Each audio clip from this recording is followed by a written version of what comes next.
Alam nyo ba kung sino yung isa sa mga pinakamasipag na Kalingap Angel? Pinakamasipag. Mag-isip kayo bro kung sino pinakamasipag na alam nyo. Madami. Si Mang Jun. Gandang emi ang boses ng damdamin. Tulong at kalingap ang laging unahin. Everyone, welcome back again to my channel. Sino itong pinakamasipag na Kalingap Angel? So pag-usapan po natin sa video na ito, pero bago natin simulan yan, huwag niyo pong kakalimutan mag-subscribe, Bal Santos Matubang, Kalingap Rob at Edna Vlogs, at syempre supportahan po natin Kalingap Tahanan. So pag-uusapan natin, sino ba itong pinakamasipag na Kalingap Angel? Tara, panoorin po natin ang video na ito. Kalingap, bukod sa pagbisita natin dito kay Kayla, meron tayong good news para sa kanya. Ito okay lang. May good news pa nga. May good news. Palit-palit. Bro, bawasan nyo na. Nahiya pa kayo bro. Sa atin, no? Bawasan nyo na bro. Naya ka lang. Kumuha ka naman talaga. Kumuha talaga. Bro, pasapa. Bro, kumuha talaga siya. Salita nga. Tumatawa yung nagbibidyo. So yung mga Kalingap, ano, kasama na po natin si Kayla. Tapos ka man na mag-work ngayon, ano? Hindi, half day ka lang. So, bago ko sabihin sa iyo ang good news, gusto mo na kita kumusta ka naman, Kayla? Ayos lang po po niya. Okay ka naman? Kayo po. Kinumusta rin ako. Kinumusta ako. Ako Ayan, no? ayos din naman kami. Masaya kami na makita. Ito po mga Kalingap, si Kayla po, dito ay ano po siya, pang ilang araw mo na dito? Pangatlo po. Pangatlo. Matagal ka na pala? 3 years.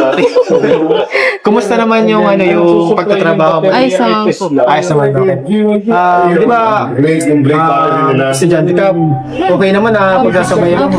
Kaya mo. Bakit ka pala nag-ano dito? Pasok sa Bake by Bake 2?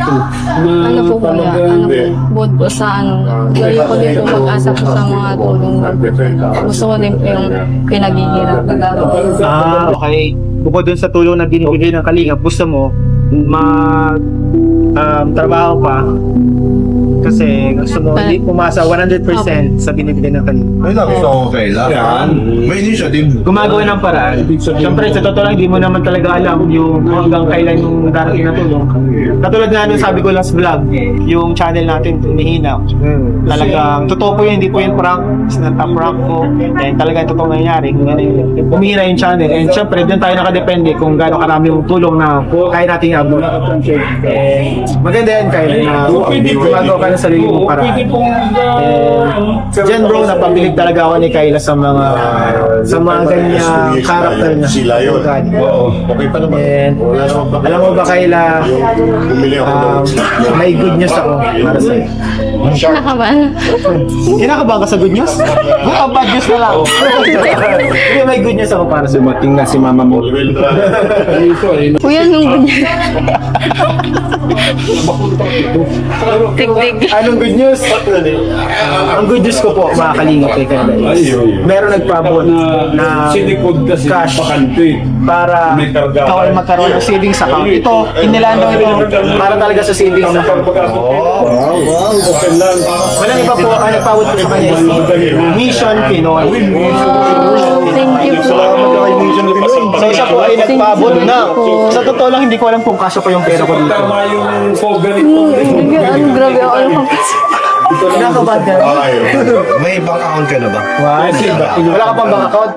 Ngayong araw mismo, dyan sa bangko dyan, dito sa loob ng SM, kukuha tayo ng bank account. Open tayo. Kaya pinadala kita ng ID. Di ba sabi ko magdala ka ng ID? May dala ka ng ID. Picture. May picture ka. Ilang picture? Meron na siyang minsan. One by one, whole body. Yan po na mga kasukay, mga Kalingap. Itong si Buhangin Girl. Itong tinutukoy ni Kalingap Ian na grabe ang sobrang sipag na isa sa mga Kalingap Angel.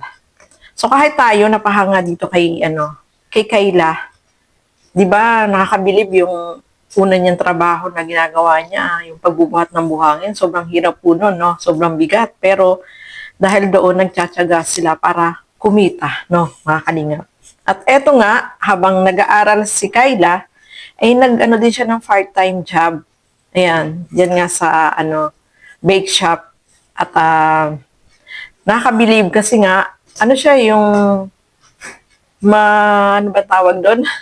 Madiskarte, no, mga kalingap. Hindi lang siya umaasa sa bigay, kundi gumagawa siya ng paraan para magkaroon siya ng kita, no. Siyempre, may mga kapatid pa rin siya. Hindi naman pwede na lagi kang aasa sa bigay lang.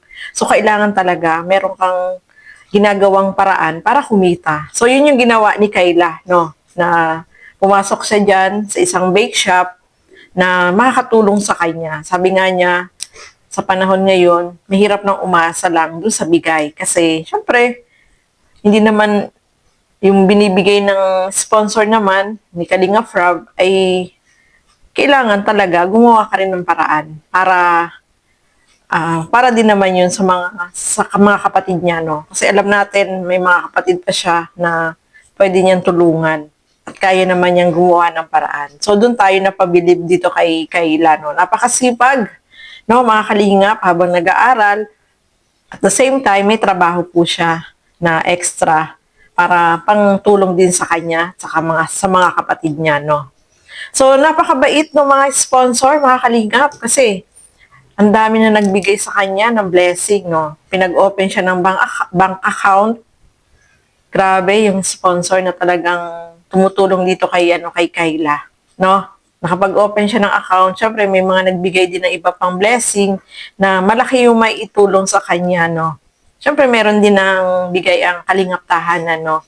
At ayan nga, kumuha po siya ng ng bank account para meron din siyang savings, no? Maganda po yun, may savings itong si Kyla. Kahit kung may mga sobra-sobra siyang pera, deposit niya lang doon sa kanyang account. At the same time, may ipon siya, no, mga kalingap. So, nakakabilib, nakakatuwa. At yung mga tumutulong sa kanya ay talagang napabilib dito sa kasipagan ni Kyla, no, mga kalingap.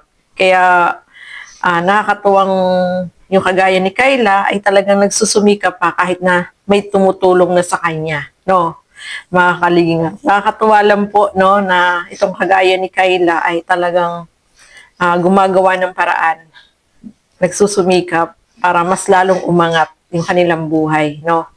So, ayan po, no, natutuwa tayo kasi nga si Kyla ay yan, may trabaho siya at napakasipag na bata yan, no, mga kalingap.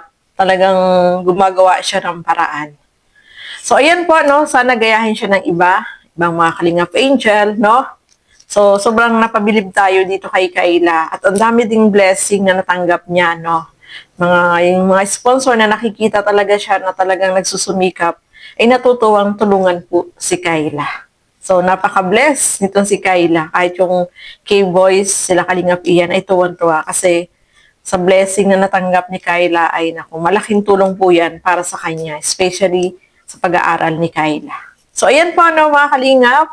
Maraming salamat po sa inyong walang sawang panonood at pagsuporta dito sa aking mga ginagawang reaction video. So, hanggang dito na lamang po muna. Thank you so much and God bless sa atin lahat. Bye-bye!